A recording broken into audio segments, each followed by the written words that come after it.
এখন বাজছে ভোর 3:30। বর্তমানে আমি এখন মালদাতে আছি। আজকে আমি একটা কাজে যাচ্ছি কলকাতা। এখন 3:30। বর্তমানে এখন আমি মালদাতে। এখন মালদা থেকে আমি প্রায় বেরোবো 4টার আগে আগে ভাবছি বেরোবো। এবার কলকাতা যেতে কতক্ষণ লাগে, কতক্ষণ কী কাজে যাচ্ছি, সব কিছু জানাবো এই ব্লগের মধ্যে। এটা আমি কি করছি, অভিজ্ঞ ড্রাইভাররা অনেকেই জানে এই জিনিসটা কি করছি।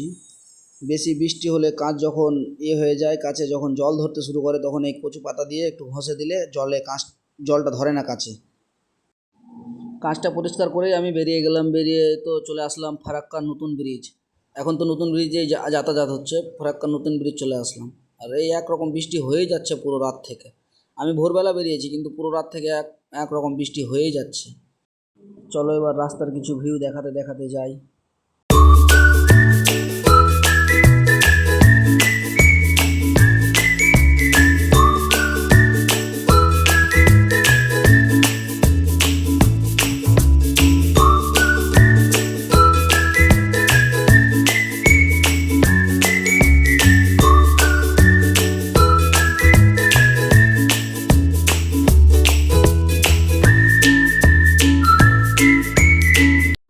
দেখতে দেখতে আমি প্রায় পৌঁছে গেলাম। এটা কোথায় পৌঁছালাম, অনেকেই জানে এই জায়গাটা কি, এই জায়গাটা অনেকেই চেনে।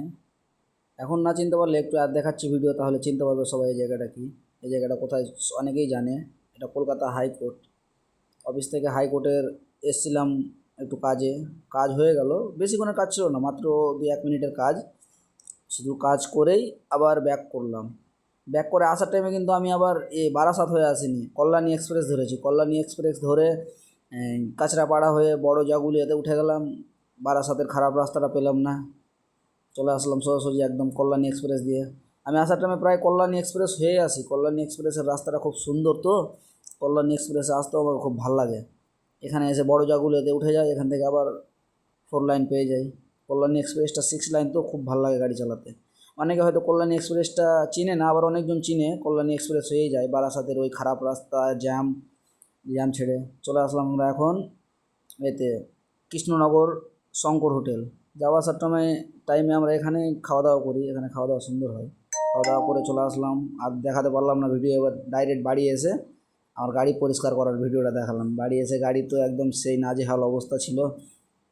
এসে আবার গাড়িটাকে সুন্দর করে পরিষ্কার করে আবার আমার গাড়ির ফাইনাল লুক দেখাচ্ছি।